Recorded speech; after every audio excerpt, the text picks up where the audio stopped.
जय गुरुदेव बच्चों। आज हम हिंदी व्याकरण में एक और नया पाठ पढ़ेंगे, लेकिन उससे पहले हम पिछले पाठ में क्या पढ़े थे हम वो देखते हैं। तो पिछले अभ्यास में हमने चैप्टर 4 पढ़े थे, उसका नाम था संज्ञा, उसे इंग्लिश में नाउन कहते हैं। तो संज्ञा यानी नाम वाले शब्द। तो बच्चों आज हम एक और नया पाठ पढ़ेंगे, चैप्टर नंबर 5, जिसे उसका नाम है लिंग और उसे इंग्लिश में क्या कहते हैं, जेंडर। तो बच्चों चलिए हम चैप्टर शुरू करते हैं। तो लिंग यानी जिन शब्दों से पुरुष या स्त्री होने का पता चलता है उसे लिंग कहते हैं। तो बच्चों सबसे पहले हम देखते हैं कि पुरुष यानी क्या। तो पुरुष यानी, देखिए आपके स्क्रीन पे मैंने कुछ उदाहरण लिखे हैं। इन शब्दों से ऊपर जो शब्द लिखे हैं, लड़का, गायक, नाना, पिता, मोर, इन शब्दों से क्या पता चल रहा है कि ये पुरुष जाति के शब्द है। पुरुष जाति में लड़का आता है, ठीक है। अब हम स्त्री जाति वाले शब्द देखते हैं, लड़की, गायिका, नानी, माता, मोरनी। अब इन शब्दों से हमें क्या पता चल रहा है कि ये शब्द कौन से हैं, स्त्री जाति वाले शब्द है। तो स्त्री जाति में क्या होते हैं, लड़की आती है।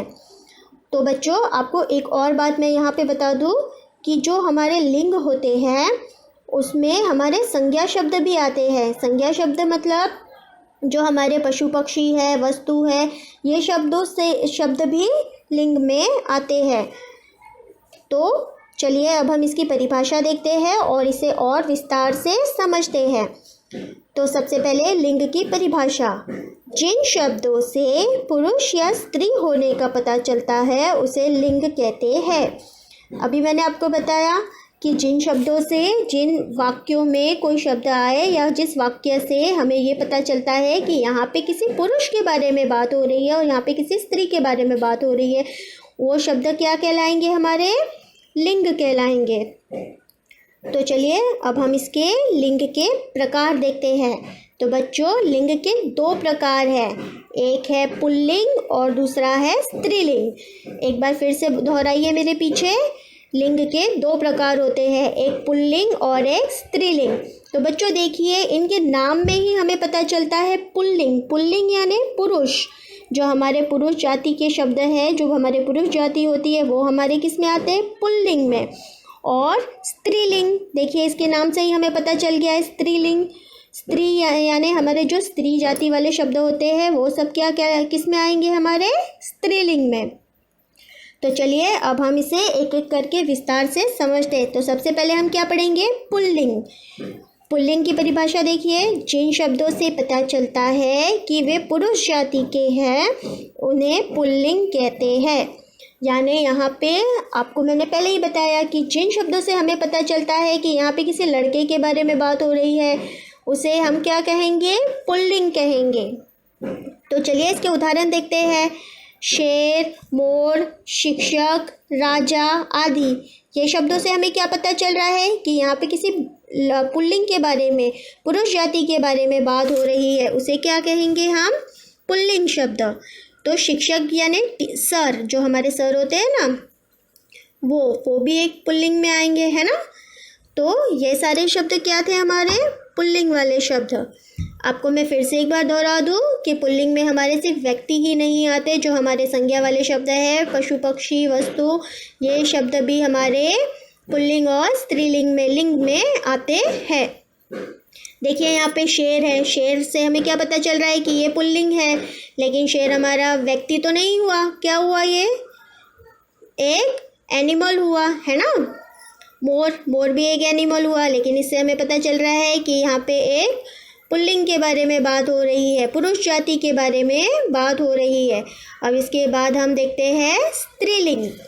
सबसे पहले स्त्रीलिंग की परिभाषा, जिन शब्दों से पता चलता है कि वे स्त्री जाति के हैं उन्हें स्त्रीलिंग कहते हैं। आपको मैंने शुरू में स्त्रीलिंग के बारे में भी बताया था कि जिन शब्दों से हमें पता चलता है कि यहाँ पे किसी स्त्री के बारे में बात हो रही है उसे क्या कहेंगे, हम स्त्रीलिंग कहेंगे। तो स्त्रीलिंग वाले कुछ शब्द देखते हैं हम।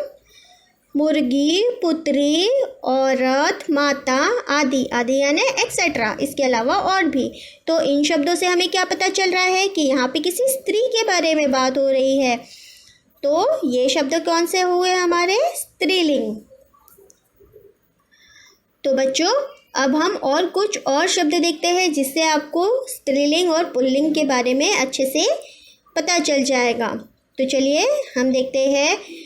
तो यहाँ पे कुछ पुल्लिंग शब्द लिखे हुए हैं और उसी के सामने उसी के स्त्रीलिंग शब्द दिए हुए हैं। ये आपकी व्याकरण टेक्स्ट बुक में पेज नंबर 26 में दिए हुए हैं। तो चलिए हम पुल्लिंग शब्द भी पढ़ते हैं और उसका स्त्रीलिंग भी पढ़ते हैं। एक बार फिर से बोलिए। पुल्लिंग यानी पुरुष जाति, जिसमें हमें पता चलता है किसी लड़के के बारे में बात हो रही है। और स्त्रीलिंग यानी स्त्री जाति, जिसमें हमें पता चलता है किसी लड़की के बारे में बात हो रही है। तो चलिए एक एक पढ़ते हैं। दुल्हा, दुल्हन, धोबी, धोबिन, बूढ़ा, बुढ़िया, हिरन, हिरनी, गुड्डा, गुड़िया,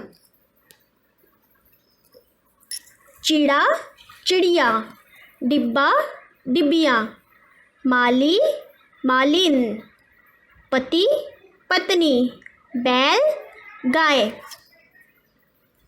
उसके बाद और शब्द है देखिए। हाथी, हथिनी, नाग, नागिन, ऊँट, ऊँटनी, नौकर, नौकरानी, दर्जी, दर्जिन, राजकुमार, राजकुमारी, मालिक, मालकिन, सेठ, सेठानी, शेर, शेरनी, अध्यापक, अध्यापिका। तो बच्चों इन शब्दों से आपको और अच्छे से पता चल गया होगा कि पुल्लिंग और स्त्रीलिंग शब्द किस प्रकार के होते हैं। अब एक और नई चीज़ मैं आपको बताती हूँ कि जो हमारे क्रिया वाले शब्द होते हैं ना, उससे भी हम लिंग पहचान सकते हैं। क्रिया यानी जो हम काम करते हैं या फिर जो काम अपने आप हो रहे हैं। ये चैप्टर हम आगे पढ़ेंगे, लेकिन अभी के लिए इतना है जानिए कि क्रिया यानी जो काम हम करते हैं उसे क्रिया कहते हैं। तो इसके उदाहरण देखिए। पहला उदाहरण मैंने यहाँ पे क्या लिखा है? मैं खा रहा हूँ। इस सेंटेंस में, इस वाक्य में आपको ये पता चल रहा है कि यहाँ पे किस लिंग के बारे में बात हो रही है, पुल्लिंग के बारे में या स्त्रीलिंग के बारे में। तो बताइए इस सेंटेंस में मैं किसके बारे में बात कर रही हूँ? मैं खा रहा हूँ। कौन सा लिंग हुआ ये? पुल्लिंग, है ना, पुल्लिंग हुआ ना। अगर यहाँ पे ऐसा लिखा होता कि मैं खा रही हूँ तो कौन सा लिंग होता? ये स्त्रीलिंग होता। तो देखिए यहाँ पे क्रिया क्या हो रही है? खाने की क्रिया हो रही है ना। तो इस क्रिया से भी हमें पता चला कि यहाँ पे कौन से लिंग के बारे में बात हो रही है। यहाँ पे पुल्लिंग के बारे में बात हो रही है। अब सेकेंड सेंटेंस देखिए फिर से। वह जा रही है। सेकेंड सेंटेंस में क्रिया कौन सी हो रही है? जाने की। कोई एक गर्ल है जो यहाँ से जा रही है। तो इस सेंटेंस में क्रिया का क्या है? जाने की क्रिया हो रही है। तो इस सेंटेंस से हमें पता चल रहा है कि इसमें कौन सा लिंग है, पुल्लिंग है या स्त्रीलिंग। तो आप लोग बताइए इस सेंटेंस में कौन सा लिंग है?